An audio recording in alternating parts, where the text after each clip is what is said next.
አብሽ ሌላ ነገር ውስጥ እንድንገባ ነው እንዴ ዴቭ የምፈልጉት? እቺ ልጅ እኮ እኔ ጎትቼ ማውጣት እኮ ያቅተኝም። ቀላል እኮ ነው አይደል እንዴ? ዴቭ ምንድን ነው እየተፈጠረ ያለው? ልቀቂው! አንቺ ልቀቂ! ወደዛ ታልቀቂኝ! አንቺ ያፈዘሽ አይበቃሽም እንዴ? ልቀቂኝ! አፈዘሽ አይበቃሽም እንዴ? አገቡ ድርሽ እንድትይ አልፈቅድልሽም። ምን ታኛለሽ? በፍቅር ይመለሽ ነው መስማው እንደዚህ ደንዝዞ እንዴት ነው ያበላሽ? አትቂ እንጂ ቆመሽ ቤቴ ያለሽ እነሱ አኩሬ ነው እንጂ አንቺ ጨንድጄ ማውጣት አያቅተኝም። ገባሽ?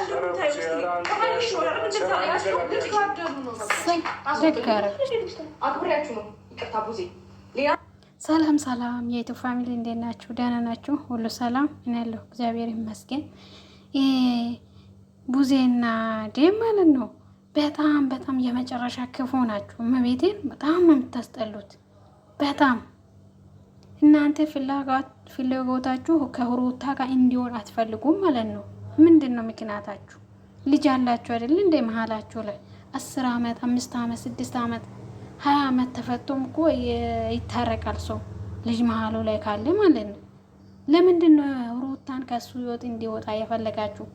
ሩታ እንድትወጣ ሩታን የፈለጋችሁ አክል ማለት ነው።